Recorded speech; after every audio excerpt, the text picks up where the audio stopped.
Hey, welcome everyone to tonight's discussion. What does American democracy need now? We're obviously having this discussion at the 100th day of the new administration, so there's lots to talk about. My name is Archon Fung. I'm the Winthrop Laughlin McCormick Professor of Citizenship and Self-Government at the Harvard Kennedy School, and I'm also serving as the Faculty Director of the Ash Center for Democratic Governance Innovation.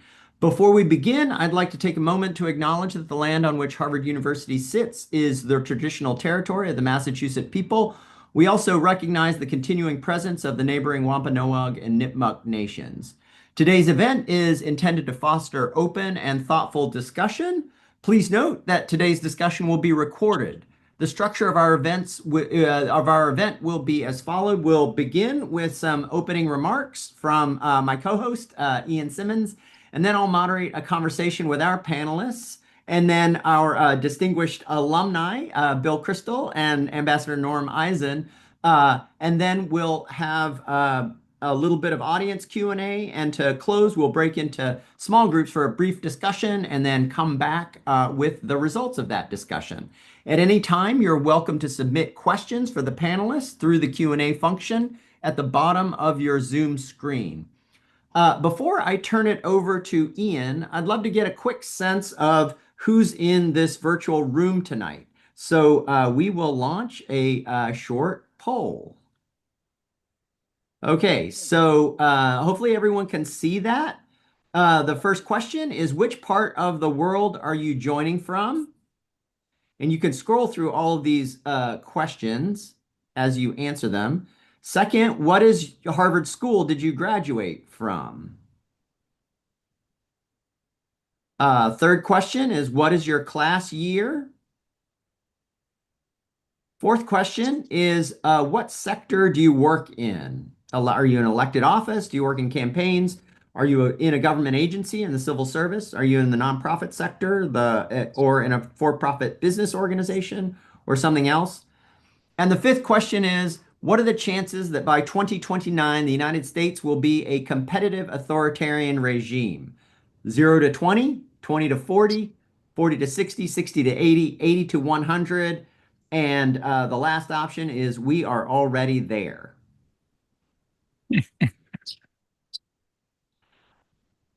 All right, so you can keep answering those questions. And as you do so, I will welcome Ian Simmonds, who will share a few opening remarks. Ian graduated in 98 and 2000, I guess a law degree in 2000. He's co-founder and principal of the Blue Haven Initiative. And Ian has been a champion and practitioner of impact investing for over 2 decades.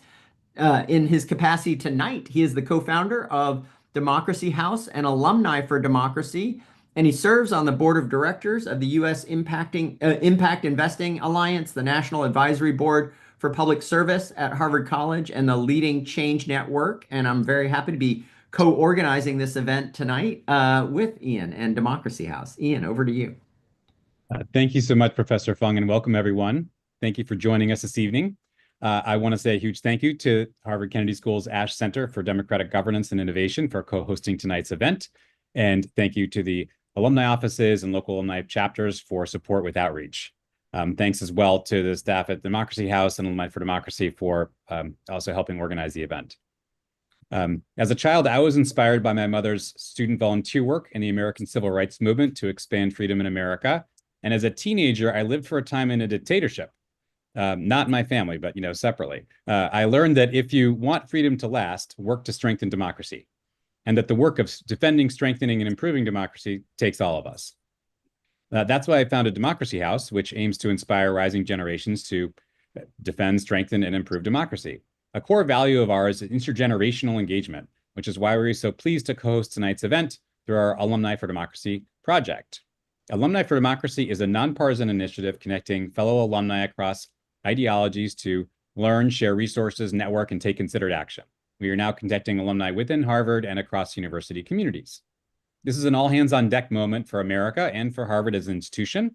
We stand at a crossroads where not only academic freedom, but constitutional democracy is at stake.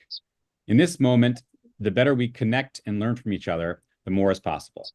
I am eager to hear from our esteemed guests tonight, Harvard faculty, Ambassador Eisen and Bill Kristol. Professor Fung will introduce the faculty shortly, and to learn together what is most important for Harvard alumni to focus on now and what our country and our university needs from alumni to sustain American democracy for the next 250 years. I encourage you to add your name in the chat sign up for the Alumni Democracy Network to become better connected and stay better informed about upcoming events and opportunities to engage with at this critical time. Thank you again, Professor Fung, and turning it back to you. Great. Thanks so much, Ian. And then there are some links in the chat if you want to sign up for the Democracy House alumni list, and we'll be putting various resources in the chat throughout the event. So here are the results of our poll. So hopefully everybody can see that. Almost all of the room is from North America, which surprises me. That may have something to do with the time that we're holding this event. The majority of people in the room are from Harvard College, 60%, and then a number from various other graduate schools, including next is the Harvard Kennedy School, a few people from the law school, a few people from other schools, people from many, many different graduation years. It's pretty evenly split with the wisest category being before 1970 and the newest category being 2020 plus. People work in all different sectors, a third from civil society, a third from business, and then a third from other, which I'm curious about, but probably we won't have time to find out what that means tonight. And in the competitive authoritarian question, looks like, but I'll just clump them between 0 and 40%. So less than think that the U.S. will be a competitive authoritarian regime. Looks like about 44%.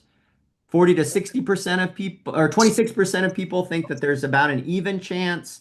And then 11% of the room thinks that we're already in a competitive authoritarian regime. Oh, academia. Yeah. Good question. Okay.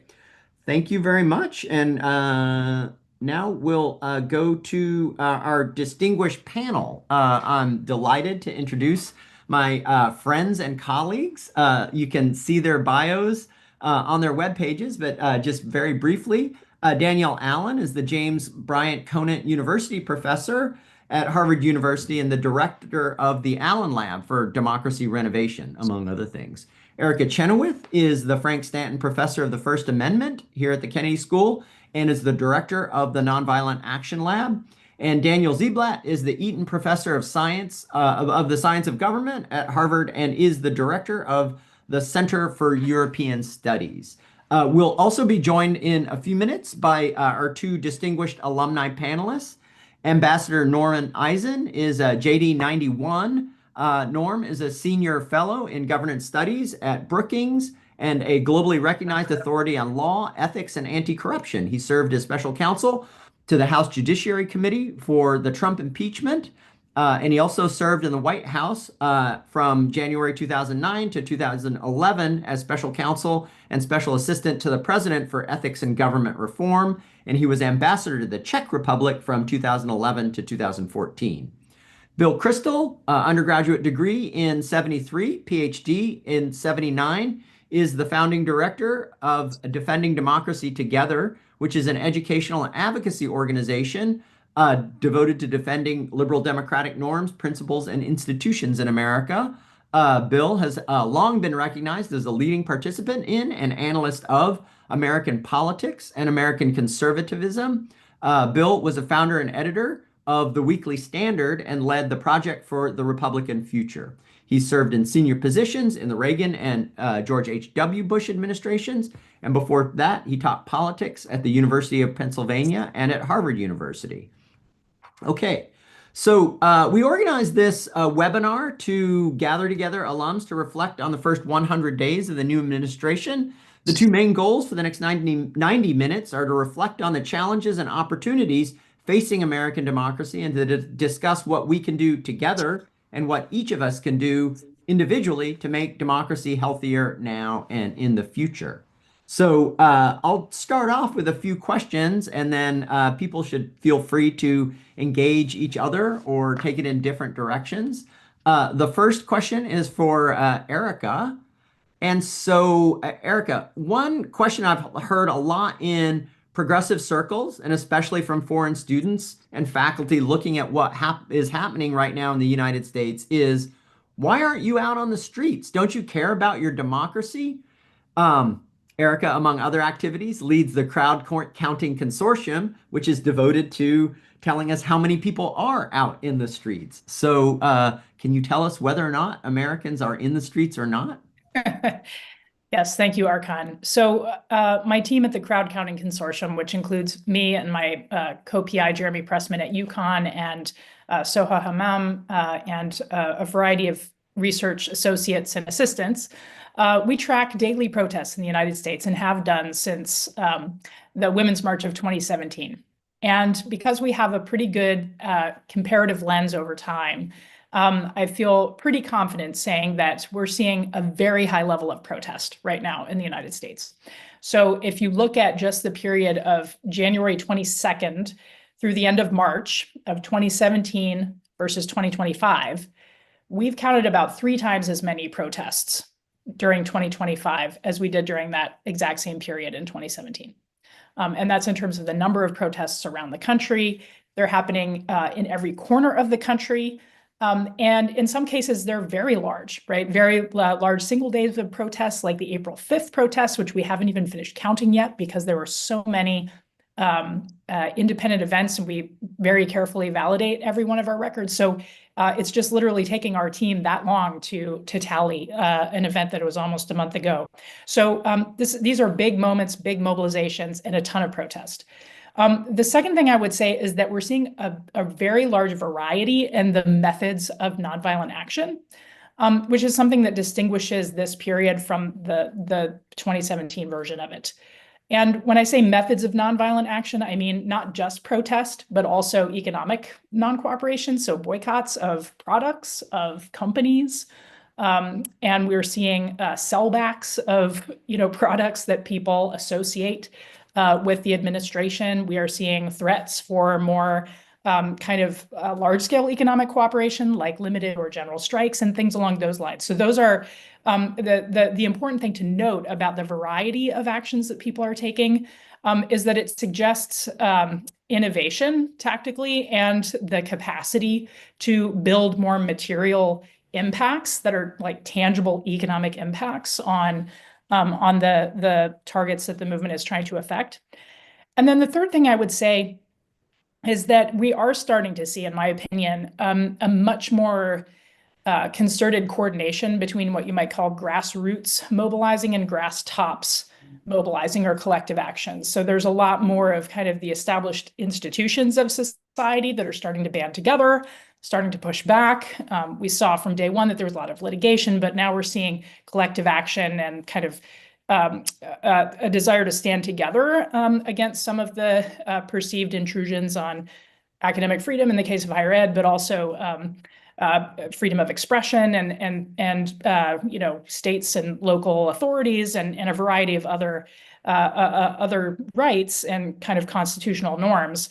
The more people that do that and the more groups that come together to do that together, the more effective it is. And I point out these 3 dimensions because in a book by Steph Haggard and Bob Kaufman a few years ago, they argue that in moments of democratic backsliding, the cases where countries were able to come back from the brink were cases where civil society, grassroots, and grass tops effectively mobilized together.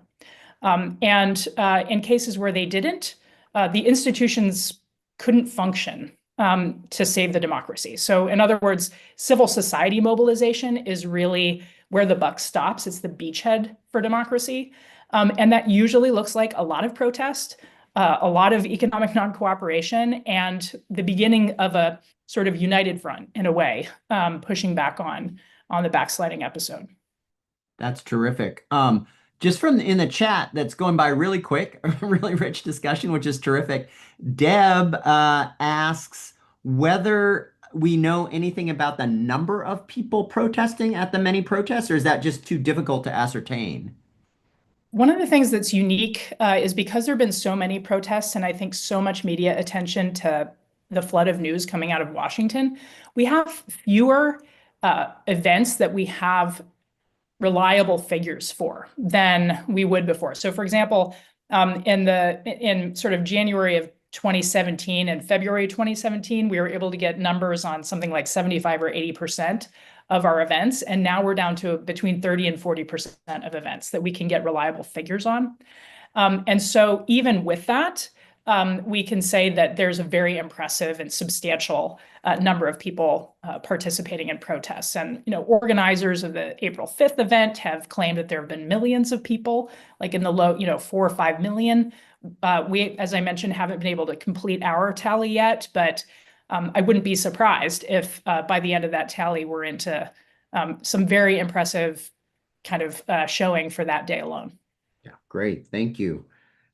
So Erica super helpfully addressed some of what's going on at in the street and in the grassroots and in kind of social movement organizing. This next question is for Daniel, and it's more about the democratic institutions. So Daniel, you know the details, the recipes in the authoritarian playbook just about better than just about anyone else. As we're in just past the first 100 days of the Trump administration, what did you expect and what is surprising about what the Trump administration has done so far? And then which parts are following some kind of authoritarian playbook that we might see in Latin America or in some countries in Europe? And which pieces feel like genuine innovations and contributions to you, new recipes in the authoritarian playbook? Yeah, thank you, Archon. Well, it's one of the points of using this idea of an authoritarian playbook is to say that this is a strategy that autocrats do use all around the world, and that rather than the kind of traditional 20th century method of violently suppressing opposition, there's a kind of set of tactics that authoritarians use today in Turkey, Hungary, India, what Hugo Chavez used in Venezuela, and that's really using government institutions, law enforcement, tax authorities, regulatory agencies to punish critics, to bully media, to bully civil society. And what's so striking about this method, I guess, is that, and what makes it so pernicious is that it's actually pretty hard to see.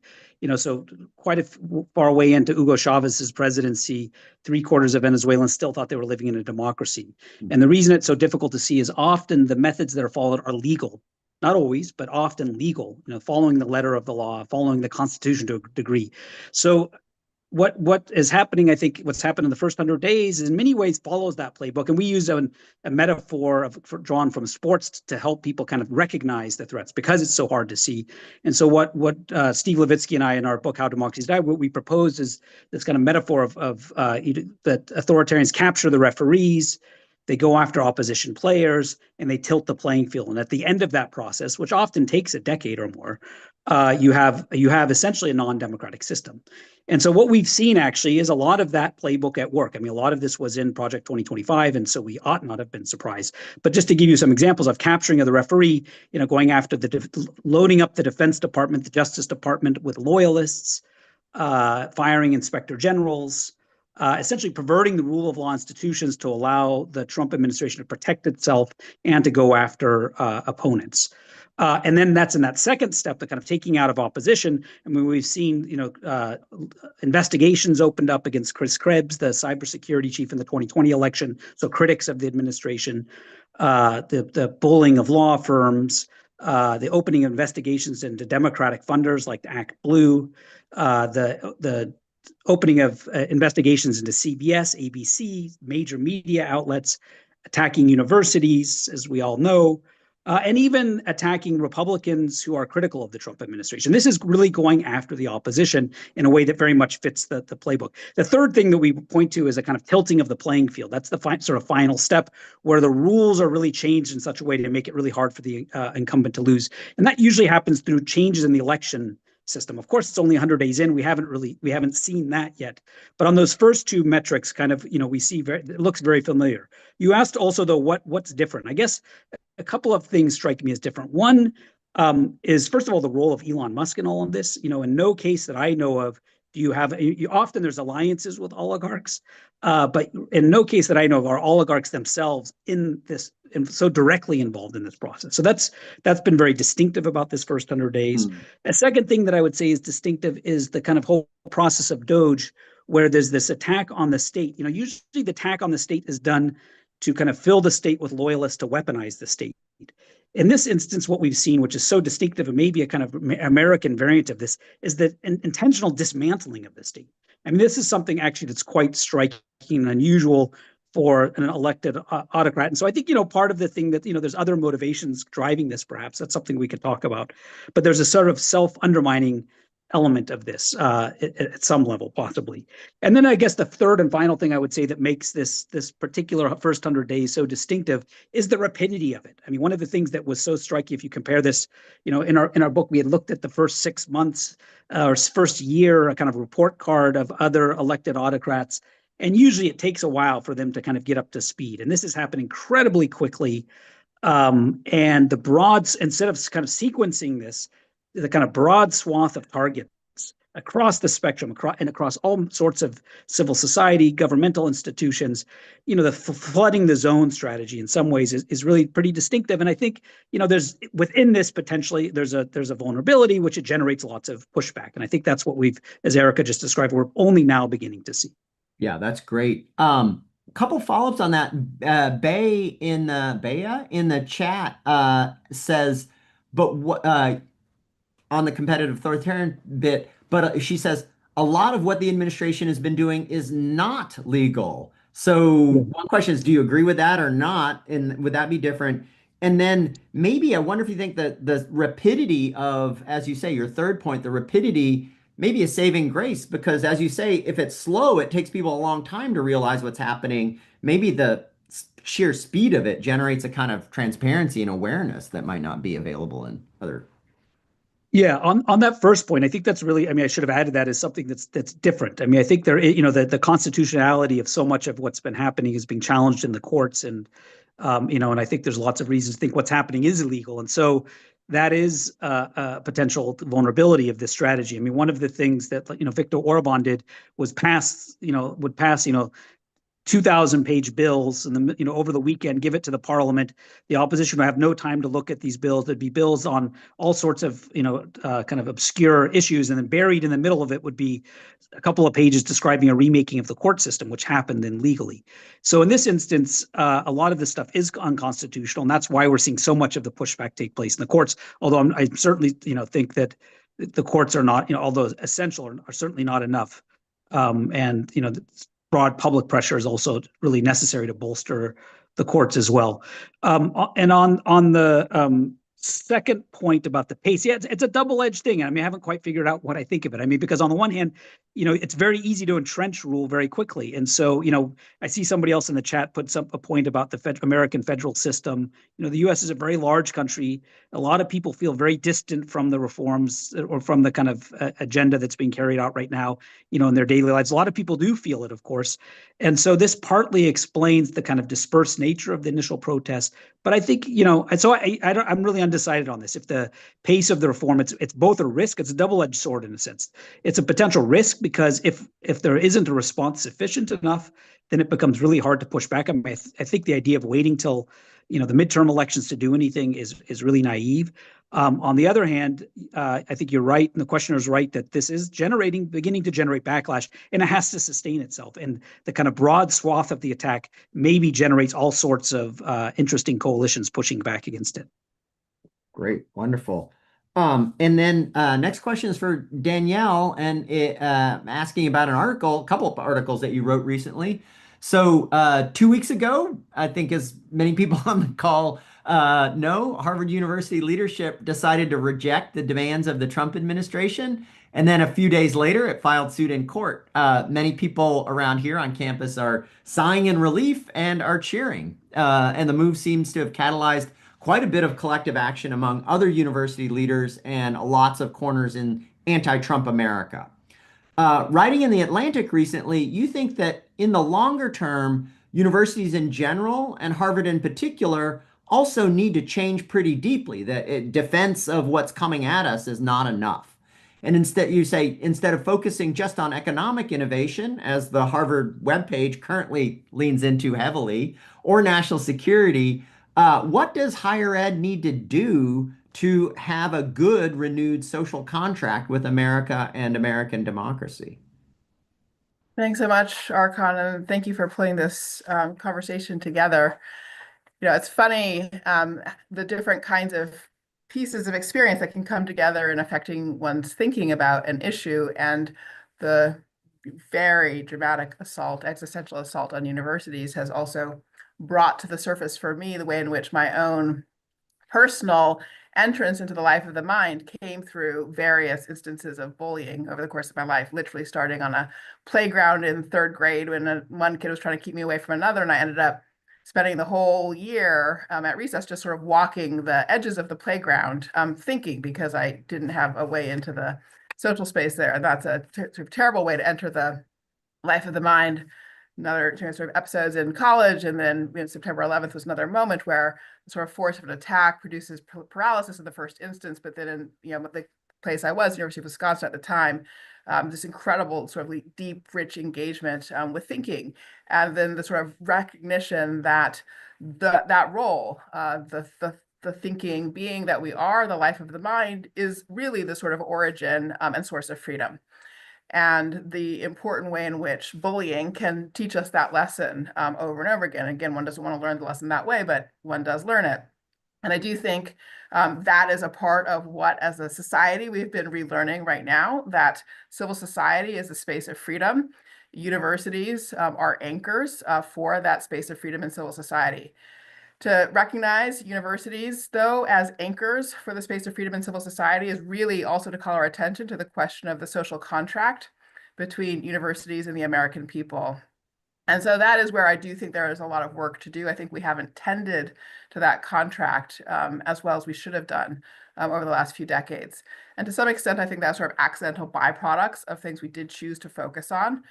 Really, in the middle of the 20th century, we developed a vision about universities where there would be, excuse me, increasing public sector investment. And the purpose of that public sector investment would be to do two things: to drive national security through innovation, and also to drive economic competitiveness.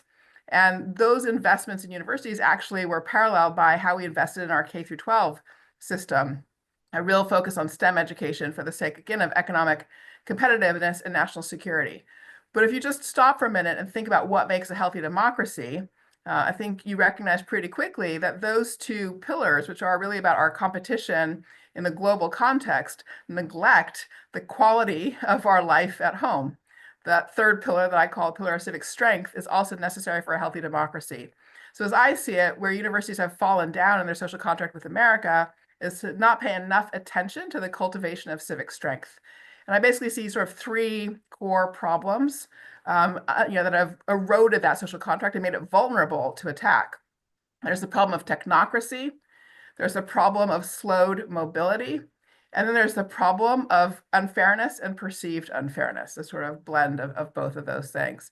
So on technocracy, I think that we have allowed our research agenda to be driven too extensively by experts disconnected from people and from the real needs that people have. And so I do think that there's a way in which we could honestly reimagine our research agendas pretty significantly to take seriously the real questions being put on the table by ordinary people. With regard to mobility, the cost of education is obviously prohibitive. The issues of debt, we've been pretty good, at supporting the wealthy and the really not well off at all, but the middle class has gotten, sort of got in the middle of the donut, which is, nothing in effect.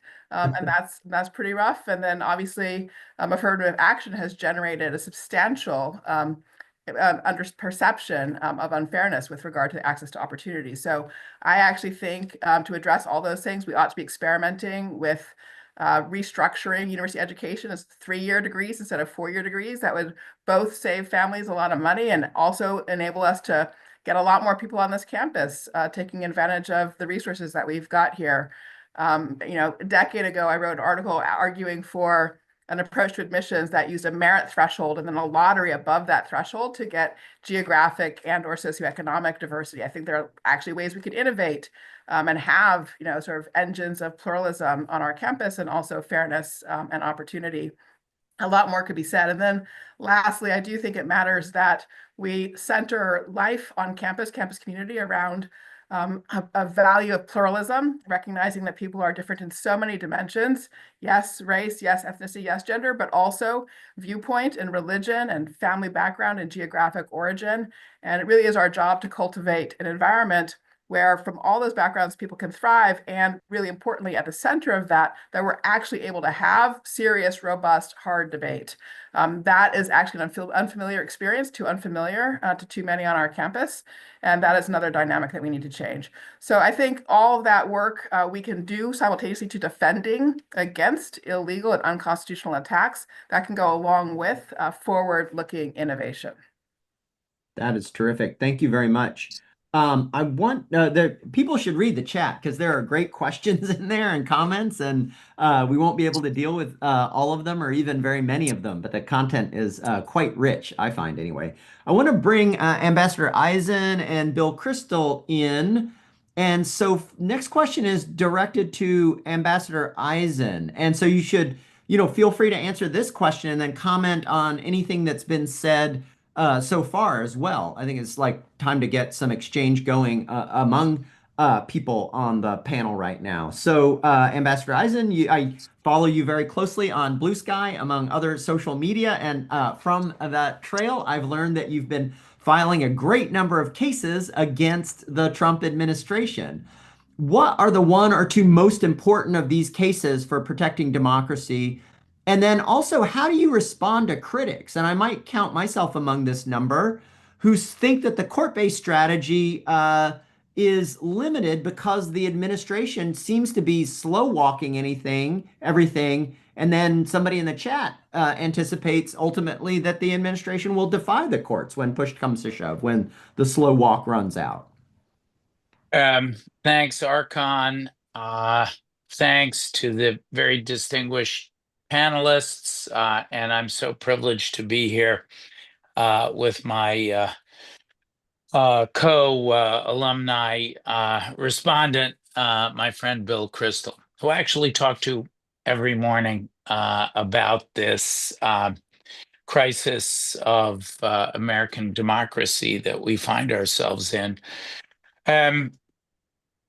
In terms of the most important cases, and I'll comment instead of my other affiliations, since we're going to talk about litigation, I'll comment in my State Democracy Defenders Fund capacity, which is the anti-autocracy litigation and comms shop fighting in the court of law and in the court of public opinion. That was a custom built kind of in case of emergency break glass organization that actually started working on with Bill and many others in January 2021 after the failure of the attempted coup in the belief that we might not be out of the woods, which turned out to be the case. We're 40 lawyers and communicators now. And one of the things that we did, and it informs your question, Archon, of which of these cases we've filed dozens from coast to coast, have worked on over 60 legal matters in just this first 100 days. One of the things we learned as we were building the Democracy Defenders Fund is that not all anti-authoritarian measures are created equal. And we traveled to places really informed in part by the research of Professors Ziblatt and Allen and Chenoweth and many others. We traveled to places like Poland and Brazil, Czech Republic, where I was ambassador, where authoritarians succinctly defined. I saw the question in the chat from my friend John, succinctly defined as a government, the opposite of the American idea, a government of individuals with a paramount leader rather than a government of laws and of a government of control rather than a government of the personal, political, and market freedoms we enjoy. How did those countries oust authoritarians? By the way, and then we went to places like Hungary and Turkey where they had failed. And what we learned was that there are 1,001 things you can do, Archon, but there are a smaller list of things that you must do. And there's 7. I won't go through all 7. The 2 most important are to protect the rule of law system, because if you fail to do that, the authoritarian will use the rule of law, courts, judges, prosecutors, lawyers to crush opposition, to help reinforce competitive authoritarianism, seeming democracy functioning. But if you can hang on to the rule of law, it will check the authoritarian. And that's what we've seen in these first 100 days. I actually think Trump has lost. I won't say democracy's won. He's done a lot of damage. Bill will yell at me if I say that, but I do think Trump has lost the first 100 days. And the second most important, if you can hold the authoritarian in check, is to maintain election systems. And I do take a little bit of exception because Trump has been gunning for the election system. And so I'm going to pick 2 out of our dozens of cases that map onto that. In fact, in one, I'll be in court again tomorrow. One of the first actions that we brought was to protect 6,000 FBI and DOJ personnel from being doxxed and targeted and fired by President Trump and his autocratic regime, because we didn't want them to be replaced by insurrectionists and mixed martial artists and the like. And we were successful. We obtained an order freezing. I believe we've ended that project for the moment. We'll be in court tomorrow to convert our initial order, our temporary order, into a preliminary injunction. And then on the election front, one of our most recent victories came last week. Last week was an extraordinary week in this battle in the rule of law.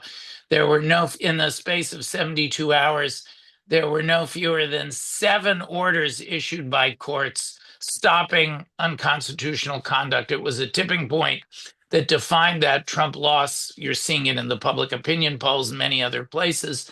That most recent success was obtaining a preliminary relief, an order saying that Donald Trump's order on elections, in which he's trying to tilt the playing field and advantage his voters at the expense of others, that executive order was unconstitutional. It exceeded his authority.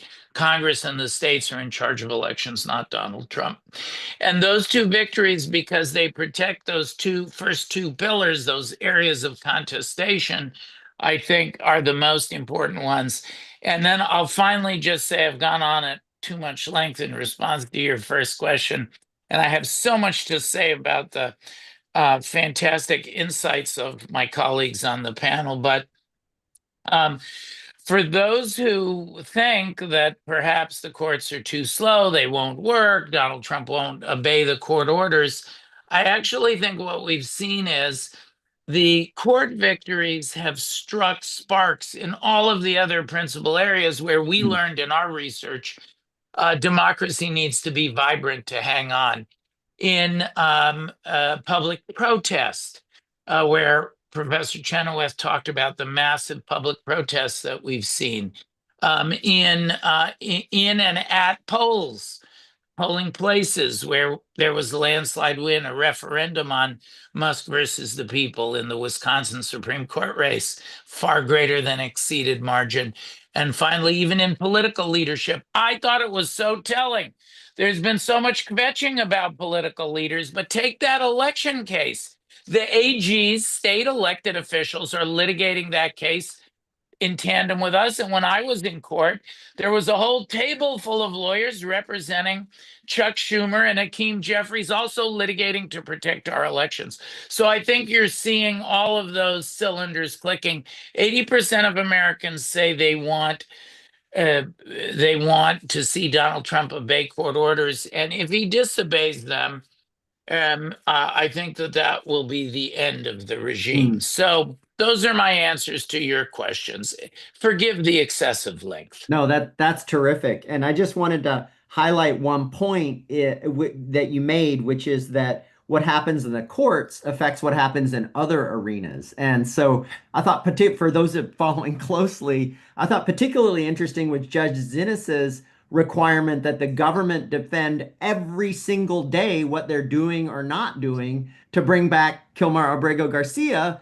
And in part, I read it as a public strategy, is like the government has to every single day say, hey, here's what we're doing or not doing. Everybody, who's looking reads about that. And she's kind of bringing in a very public forum into the courthouse. And to your point, it appears there's every reason to believe that there's a 1-week hiatus in that case to negotiate a settlement. So it goes to that second question about the power of the courts. I refer to them as the 4 Ps: court proceedings, polls, political leadership, and popular protest.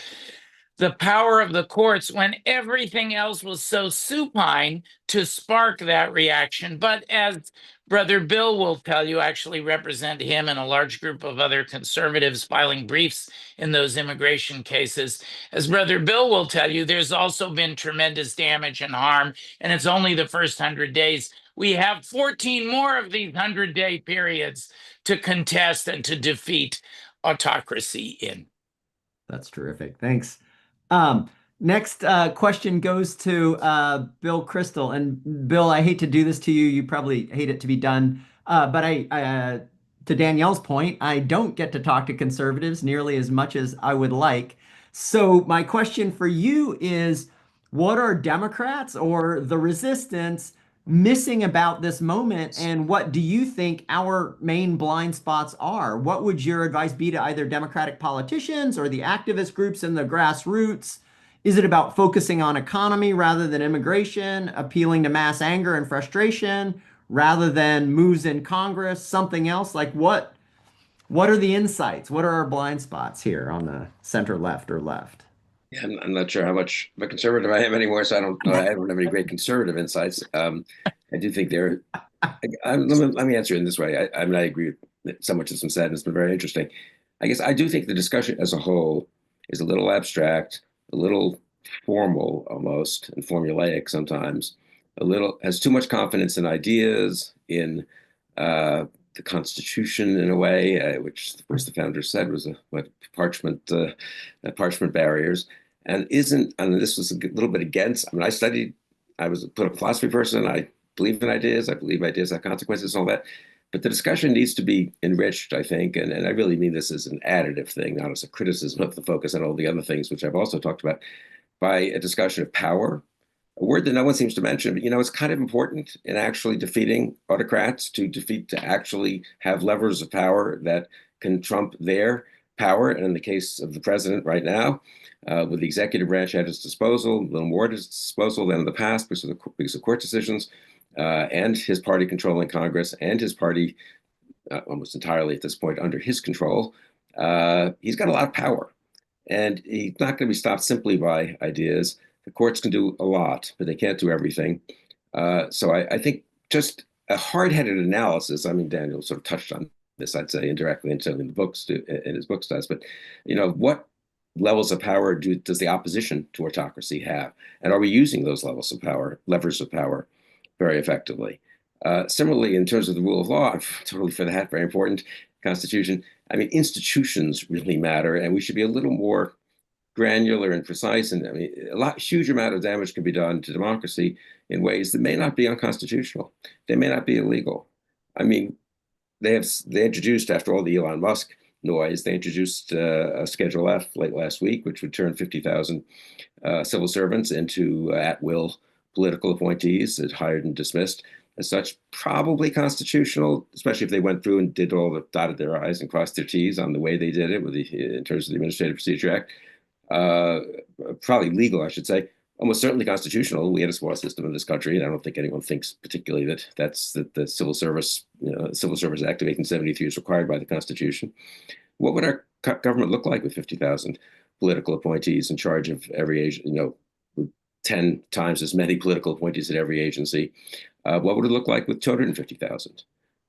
Depends on who the president is, depends on how those employees are used, but it's something that can be legal, in other words, and that can happen slightly below the radar.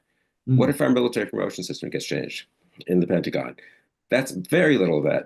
Almost none of that's constitutional, and very little of it is actually even in law. A lot of this is norms, memorandum, understanding, customs, internal military procedures.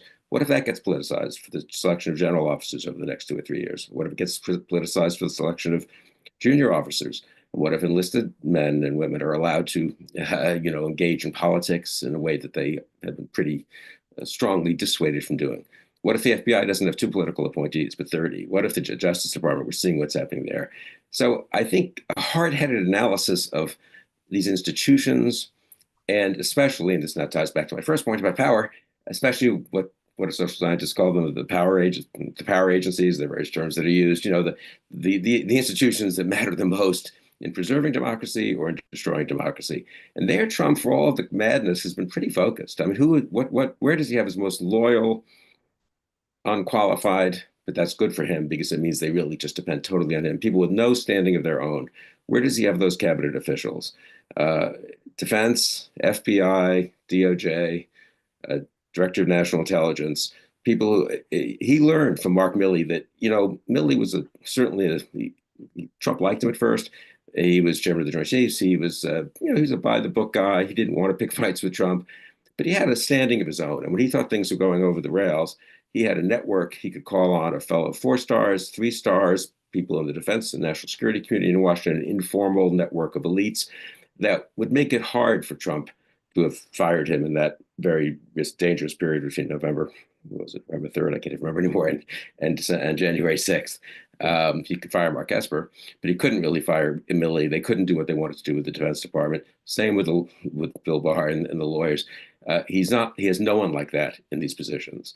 The degree to which, that's the thing that's under, the degree to which the second term is so wildly different from the first, because the first did have internal barriers, not just external ones, so a little more from Congress and the courts, but internal barriers to his really becoming, to the personalization of power, the execution of power without going through any kinds of procedures, any transparency and so forth. So, the Trump administration with Hegseth, Gabbard, Patel, Bondi, J.D. Vance is very different from a Trump administration with Mattis, Esper, McMaster, Bolton, Mike Pence, et cetera, Gina Haspel, whatever you think of those people. And I think we're seeing that. And next to last point, we're only 100 days into this. And everyone's like, well, that was really rough, those first 100 days. But now the momentum's a little our way.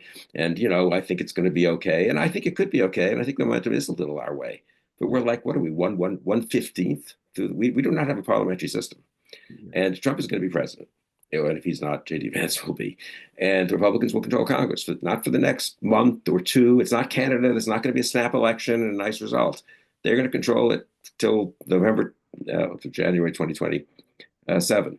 And they may still control the Senate after that. And they'll be there as well. So the degree to which, what if they only go half as fast for the next 100 and 200 days? What if they go a fifth as fast? There's still a huge, what will the Justice Department actually look like in 2 years? Yeah. Actually look like, down through the ranks. What will FBI look like? What will DOD look like? And good people are in very difficult positions there, incidentally. Should they stay? In a way, it's from the country's interest if they do stay. I don't know. Can you tell someone to stay, though, and work in some of those conditions and be asked to do some of the work they're being asked to do? Should they leave and resign and protest? That's very admirable often, but then they're out, So I just think that we sort of underestimate, because we have a slightly, I don't know, how do you put it, formalistic, idealistic, I mean, in the literal sense, too much focus on ideas, view of how politics works. As I say this slightly against interest. We did a little more like Marx, Marx and structural Marxist or neo-Marxist, and structuralist view of the importance of power, the importance of institutions, and finally, and this has been a staple of social science for 100 years, the power of elites. I mean, the public, I think, is responding, and I think that's admirably, actually. I mean, they made a mistake voting Trump in, but whatever. But I don't. The public will or won't respond to different issues. On your question about the economy, I think the Democrats, my biggest criticism of them is their endless self-examination, navel-gazing, internal debates about what should we attack on. I don't know. That one may not work. This one may not work. You know what? You attack on all of them. You fight whatever you think is wrong. You don't know ahead of time you did not know that a guy said to a gulag in El Salvador was going to become a huge figure. And one of his most unpopular things Trump has done. Every Democratic group I spoke to for the last 3 months, I would like to say on this one, I think correct, was, oh no, Bill, lunch, got to focus on the kitchen table issues, got to focus on inflation. Can't get distracted. That's a trap. That's a trap. And immigration, very bad issue. Biden on the border, very unpopular. And I would say, I don't know, isn't like sending someone to El Salvador a little different from maybe doing not a very good job on the border? Are voters like so incapable of both being critical of Biden on the border in 2023 and being critical of Trump and ICE in 2025? I think Democrats have learned this actually in the last little while. But again, elites really, the public can do what it can do. The polls is great. But really, what can they do? I mean, they can put pressure on. But the idea that Republicans are suddenly going to ditch Trump if he's at 44 rather instead of 50, yeah, if he gets to 36, 37, maybe. Not a lot, but a lot of them are safe districts. A lot of them are not up for re-election in the Senate. A lot of them are in pretty safe states. I worry about the Republic. It's very bad to have a Republican Party that's totally abandoned, basically, a commitment to the rule of law and democracy, which means we have a Congress that's totally paralyzed. But more broadly, the law firms, I think, had a very bad effect. We shouldn't underestimate that. The business leaders before the law firms, let's not forget the business leaders going to Trump in November, December, and January, including the big tech guys, and then also more normal sort of businesses. The degree to which, and I think that's a little more fixable, honestly. I mean, the elites are more, I mean, I don't know what Danielle thinks about this. The elites are, you can get to the elites more easily than you can get to, say, 150 million people who are busy with their lives and persuade them. I don't know what. I mean, to go out in the streets, that's great. But then what do they then do? Whereas the elites actually have power. That's why Harvard standing up is very important, I think, and getting more people to stand up. There's been a little bit of a turn among the elites, but not nearly enough. So I say hard-headed power, elites, institutions. That's sort of what I think we've been slightly in the general conversation, not so much tonight, in the general conversation about what the moment we're at and what can be done. I think that's been slighted a little bit. Yeah, good. I want to pick up a little bit on the elite question and then a little bit in the chat from the right is how I'm reading it. That one of the mistakes of the Biden administration, and you mentioned this, Bill, was bad policy on immigration. That's one of the issues that won Trump a plurality in 2024. So this one is about, in a way, kind of reframing, convincing elites who are either sympathetic to Trump or on the fence, who think, look, this administration has been doing mostly what it promised to do, and the bulk of the action has been on immigration and on the economy. And you may not agree with the tariff policy, but that's what he said he was going to do. He's pursuing that. It may pan out in some years' time. And what the people on the panel are talking about is actually on the margins. And you guys think he's crossed a lot of red lines. Maybe he's walking up to them. He's sued a few media organizations. He's threatened some universities. He's issued some executive orders on law firms. But all that is really on the margin. And really, this is democracy in action. He's delivering on his program. So, and what you guys are missing is a vibe shift toward the MAGA right, and that's what's happening. And so, what's your for the whole? I just say one thing, and then I'll be quiet. But just continue. I was saying, I mean, obviously, reality matters. That's the one thing other thing we haven't mentioned. I mean, if you tell me what the economy is going to look like in October of 2026, I can probably give you some reasonable guess of what the elections will look like. I mean, the economy is reality. I'm not talking about perceptions, which could also affect, of course, how people vote, and perceptions always matter. But there are some real reality. You tell me what's going to be. Will the war in Ukraine have come to a satisfactory conclusion or not? Will the world be more peaceful, et cetera, et cetera? So I do think will we try to deport 400,000 Venezuelans who are here on temporary protected status or not? Will that go smoothly, or will people look around the streets of the cities and think, what the hell is going on, like in Medford? What's going on here? So, I mean, I think I agree with the questioner in the sense that maybe we're talking too much about perceptions and intentions and, programs. Obviously, reality matters, but some of that's pretty hard to shape. If tariffs turn out to be a brilliant economic policy, Trump's going to be, I think, pretty successful authoritarian. But I also would just say, I'm talking about persuading. When I say elites, I mean people in charge of powerful institutions. Persuading upper middle class Trump voters is not that different from trying to persuade working class Trump voters. They have slightly more sophisticated rationales for what, in my view, is not a very defensible choice in many cases, but fine, they want to make that choices. If they think the vibe shift is great towards authoritarianism, they should just, go along with it, I suppose. But I mean, I'm talking about actual people who have institutional clout and can make it harder or easier for Trump to carry out his projects. Good. Next one, there's a lot of questions in the Q&A in the chat about the midterm elections, 2026. And I wanted to kick this first to Daniel, but other people can jump in. I think the tenor of the questions are, can we rely on the 2026 elections actually mattering? To Bill's point, the Secretary of Defense, the Attorney General, and the Director of the FBI all swear up and down that Donald Trump won in 2020. That is an enormous amount of state power that can be leveraged on to sway election results in 2026. So, Daniel, and that, to Bill's thing, that is a lever of power. I mean, maybe we can't wait that long, but there's real power in elections and they have consequences. So, Daniel, what do you think?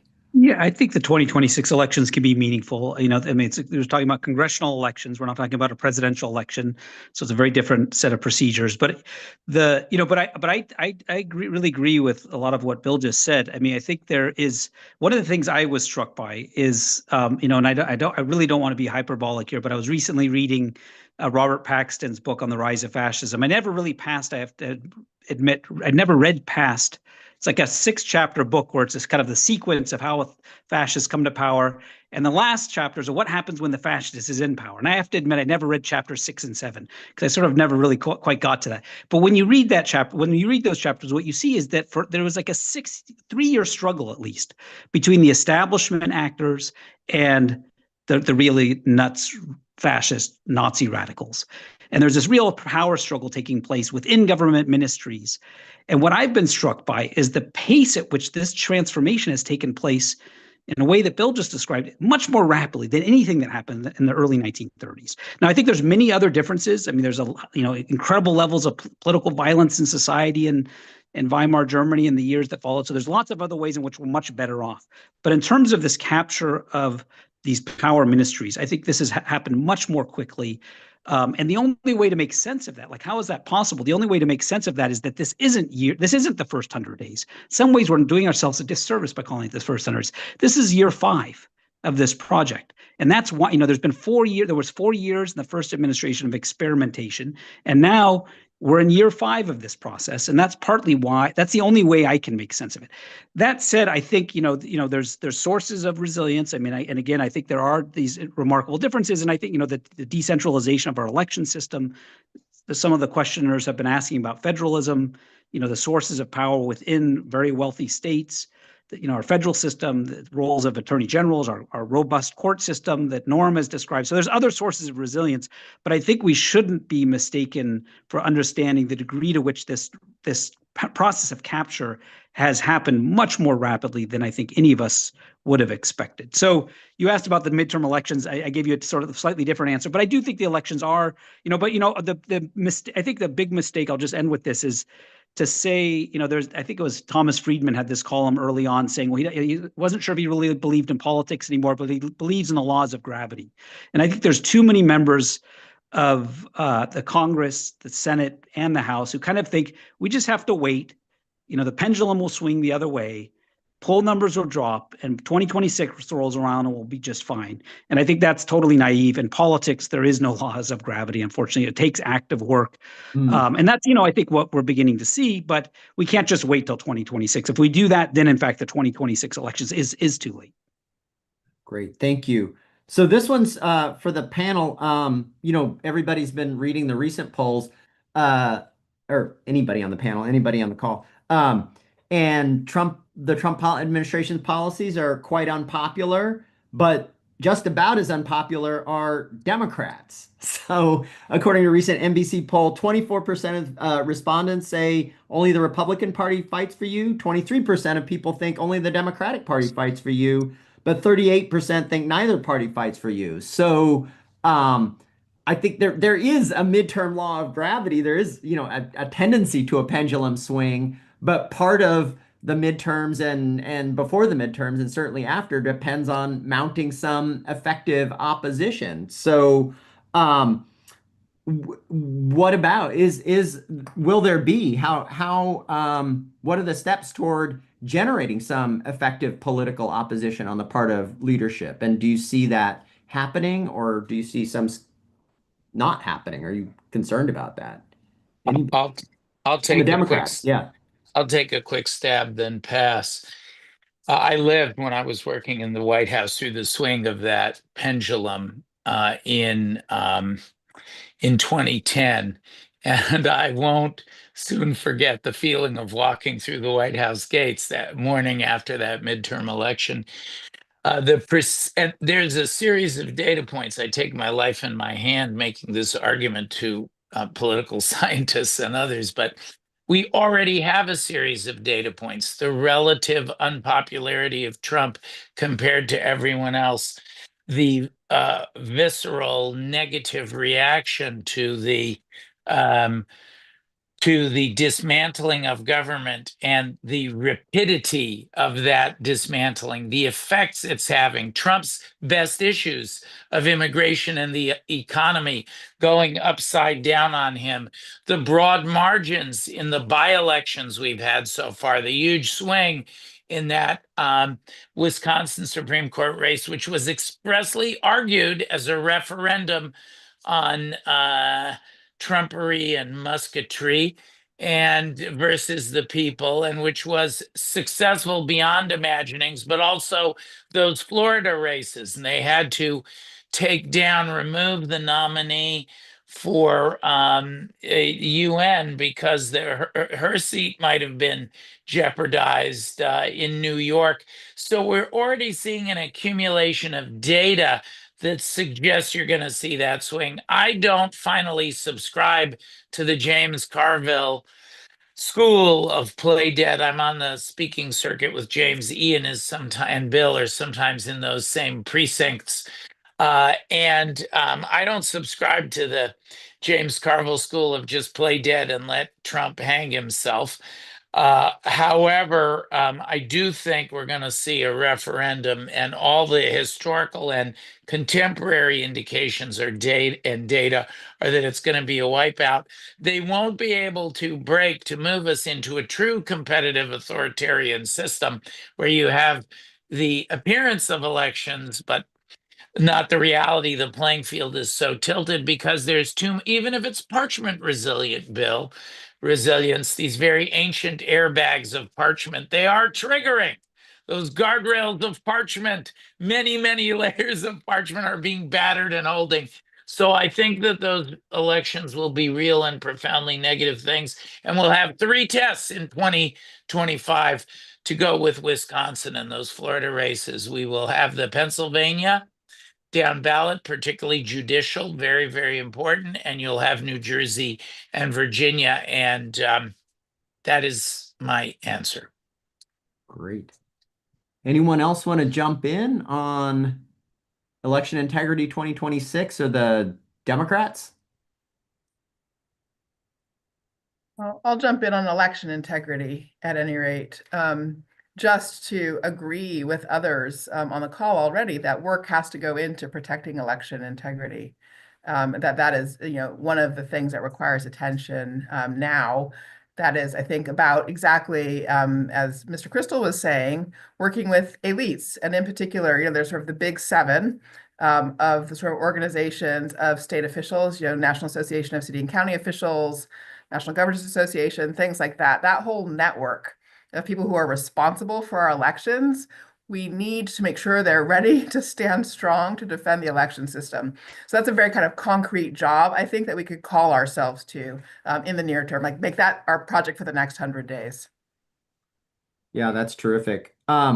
I don't want to steal his thunder, but our colleague Alex Kazar is writing something on election integrity in 26, and he thinks there's a couple things to keep your eye on: the SAFE Act and the executive order on elections. And he's worried about two different effects of those, right? I don't know if how many people follow the executive order on elections. Norm can explain some of its main measures. But one is a kind of competitive authoritarian effect of voter suppression, right? Rules that tilt the playing field.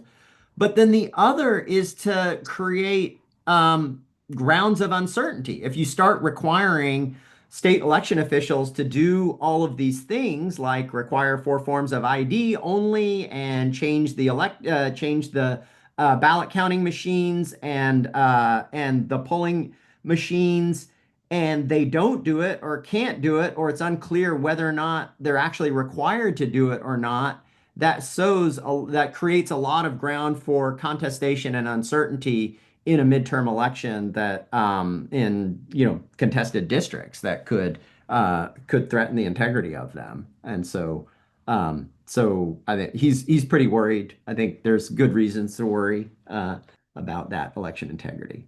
Yeah. All right. So Erica, I wanted to ask you, I didn't get to go back to pressing. I tell a lot of people the results of the crowd counting consortium numbers, and they're impressed about the activity, but they don't quite see what the linkage is to Bill put it well. I mean, not quite as eloquently as Bill did, but like, what are the levers of power? What are the real power effects? Protests don't make laws. They don't render judicial decisions. They don't appoint anybody. So what difference does it make that few people are on the street or many people are on the street? Yeah, I mean, I think there's a direct linkage between people participating in protests and how elites even gauge the political realities or the economic realities of the situation. So when people power movements succeed, they succeed exactly by getting elites to change their mind about which side they should be on, basically.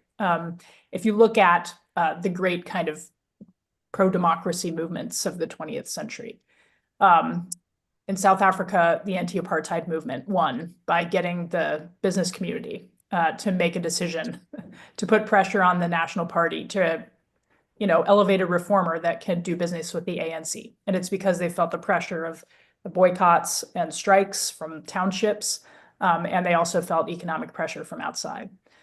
If you think about, the sort of solidarity movement in Poland, or the movement against Slobodan Milosevic in Serbia, these were cases where the level of people power was so overwhelming that in the case of Poland, there were serious defections among civil servants and bureaucrats. In Serbia, the security forces defected from Milosevic, and they did so in low-key ways, where they just refused to carry out orders to fire on demonstrators. They didn't put down their guns and join the demonstrators, but they also weren't willing to defend Milosevic. And that became obvious to people in the movement, and they were able to force him to resign. So, in all of those cases, you see people exactly as Bill said, in these positions of institutional power and authority, basically move one notch over in their loyalty. And you don't need everybody to change sides. You just need people in those institutions of influence to move one notch over in their loyalty, and that shifts the entire balance of power, right? So I'll say that there's a lot of research about the impact of protest on exactly those types of calculations, and even, as you say, law and policy. It's actually hard to imagine any kind of progressive law or policy in the United States history that didn't have a protest movement behind it, right? Whether it's talking about the Voting Rights Act or the Civil Rights Act, whether it's talking about even the movement for LGBTQ equality, leading to a Supreme Court decision that actually recognized, the fact of serious committed relationships between people, and conferred the recognition of same-sex marriage as the law of the land in 2015. If you think about the American Disabilities Act, it was a direct result of a massive disabilities rights movement. If you think about the way that HIV and AIDS started to get treated like a public health emergency, that is a direct result of ACT UP, right? A movement that was incredibly innovative, creative, and committed. And so on and so forth, all the way back through, these are just contemporary examples, but all the way back through American history and world history, we can think about the ways that protest movements have had these impacts. And then, when it comes to elections, I'll just briefly mention, Norm was talking about 2010. There's an important paper that shows that the Tea Party protests that took place on April 15th of 2009, if you just look at the number of people that turned out at those protests, there is a high correlation between towns that had those protests and a high number of people participating in them, and changes in vote share for Tea Party insurgent candidates winning that 2010 election. So in other words, the people who showed up at the protest translated their participation into actual vote count and vote share shifts that helped to empower that Tea Party wave in 2010. If you then look at the Women's March of 2017, there's a paper that one of our PhD students has done that shows that there's a very similar pattern with what then happened with the 2018 blue wave. That there's a very strong correlation between protest participation in January 21st of 2017 and the way people voted in 2018 in the same districts. And then just 2 weeks ago, a paper came out showing the exact same patterns in the 2020 Black Lives Matter protest movement over the summer and the 2020 presidential election. So protest really matters, right? It matters in all kinds of ways that are obvious and sometimes kind of indirect and unseen, but that make a huge difference in politics, policy, and law. Yeah, great. Thank you very much. I think one theme that's emerging, although obviously different members of the panel have different priorities and places that they're focusing, is kind of an all fronts strategy. And Norm put it pretty well, is, okay, well, there's legal procedures, there's politics, there's protest, and then there's public opinion polls, right? And so that's, but, and Bill said, okay, well, there's the elite level, and Erica's been talking about the grassroots, and everybody's been talking about different institutions in which those play out. And the institutions themselves are affected deeply by who's staffing them and who's in them. On that note, there's a bunch of questions that we won't get to, and I apologize about that. Before I get to the small group exercise, I want to tee it up. The small group exercise is about people brainstorming about things that you can do. So I want to do a lightning round, including everyone, and also Ian in this. Is one thing that that you would ask the people in this call to do, in this moment, whether that's this week, this month, this year, to stabilize, improve, defend American democracy? Maybe I'll go first to Norm.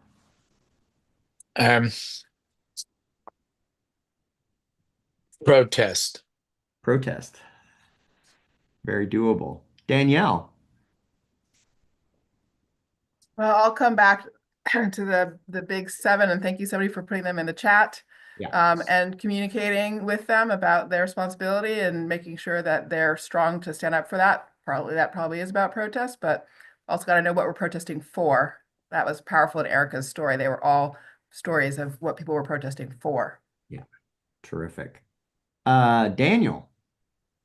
I'm going to give a more general kind of answer. It's inspired a little bit by Bill's point. I think finding points of leverage. I mean, I think one of the things of what universities have been in this vulnerable position because they're sort of unclear, like what leverage do universities have on those attacking them?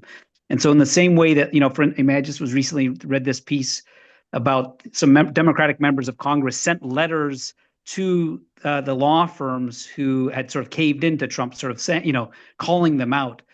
Finding or this recent thing with the story that Amazon that then was quickly dropped today was going to announce that it was going to put this price on, the tariff price, sort of finding creative ways of looking for leverage that societal actors, anybody in any facet of their lives, think about what leverage we have in our organizations, our own ways of life, where we can push back and not just to try to win the argument, but win the fight in effect. That's great. Erica. Yeah, I mean, I think it's hard to recall a case where there was an effective recovery from a backsliding episode where there wasn't some kind of united Democratic alliance, that emerged to push back. And so I'm thinking a lot about how to amplify and expand collective power by drawing together under one umbrella. That's great. Bill, and then last word goes to Ian. I mean, I agree about the collective alliance. So I think that's one important thing. The other thing, which cuts a little the other way or is complementary, I suppose, is I think people really do need to think about what organizations, institutions, associations, businesses, religious associations they're part of that they can influence. I mean, if you're a lawyer, make sure your law firm is providing pro bono work. Make sure your law firm is lobbying your state bar association to step up and to ask the law schools to not cave. I mean, if you're a business person, you've got your own chamber of commerce networks and stuff. Everyone complains about collective act. One of the big excuses the law firms used was, it's very difficult, collective action, which is sort of true, but sort of a ridiculous excuse. It's like, gee, if only there were like an association of all the lawyers in America that could coordinate the lawyers. If only these big shot managing partners of major law firms could call each other on the phone. If only businesses had something called a business roundtable or a chamber of commerce, then maybe that would help them. So, but people, I believe, I'm guessing on this call, have affiliations with important institutions that would provide leverage. Terrific. Ian, last word before everybody in the group thinks of their own ideas. Yes, I would say connect and act. Again, connect institutions you're a part of, and across that, I do encourage people to sign up for the Alumni for Democracy, because we're trying to help people find ways to do that with schools they're connected to, but also beyond that. The president of MIT called for their alumni to contact members of Congress, which is a great effort, but it's not really well organized. So the idea is, how do we kind of help alumni communities and others get better organized to use those levers, across industry, business, medicine, law, and directly to members of Congress. So. Yeah, I looked on the MIT alumni page and it was incredible. They've gone full move on. It's like, type in your zip code. Here are the legislators that you should call to talk about MIT. It's incredible. Okay, so the task I put in the chat, ignore the first link, click on the second link. So I'm about to break you out into groups of 8 and have a discussion about what you can do to answer this question, to strengthen American democracy and defend it. So each group should have sign a scribe and type the notes in, and then we will look over the notes, and hopefully, if the technology works, by the end of this call, you will get a quick summary of what everyone talked about. But you have to type in the notes for this to work. Okay, so everybody, the second Google Doc link should work. Hopefully it will, and I will break you out into groups now.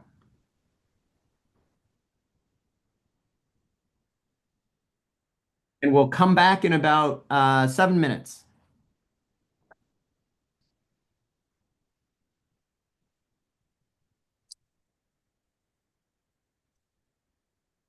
All right. Do you think that was terrific? Thank you, everyone.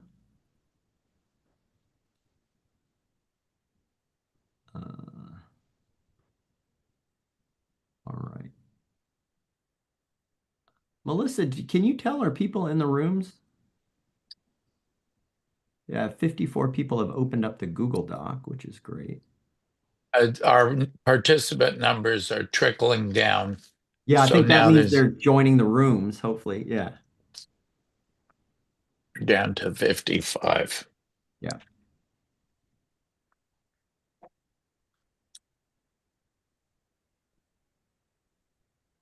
I'm scrolling down. Yeah, it looks like almost everybody's in the room. Okay, great.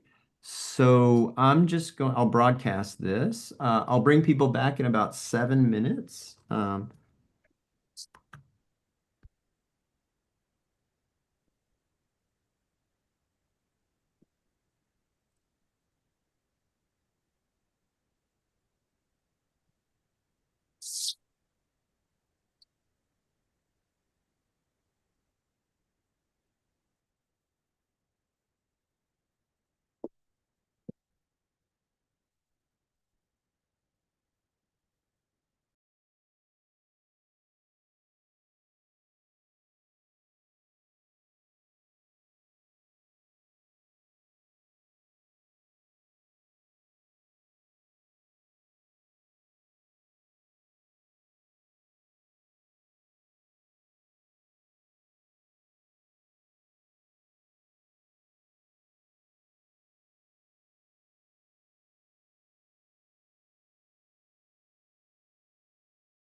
Great.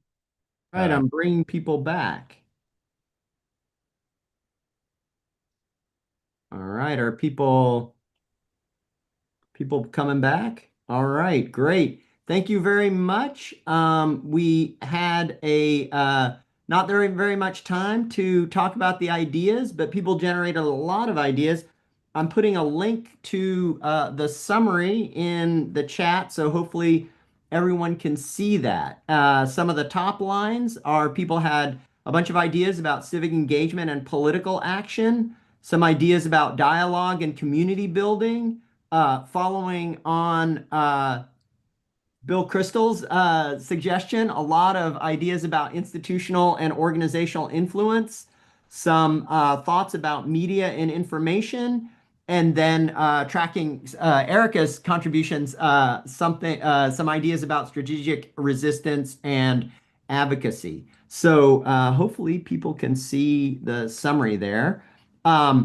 I'd just like to thank everyone for great engagement, especially on the chat. It's super rich. And then a huge thanks to the faculty panelists, Daniel and Erica and Danielle, and to our illustrious Harvard alums who appeared on the screen, who are Ambassador Norm Eisen and Bill Kristol. And a huge thanks to my partner in organizing this, the folks at Democracy House. And huge thanks to the ASH staff, which does a fantastic job always with all of our events, and this one was no exception. So thanks very much, everyone. I hope you got as much out of this as I did, and have a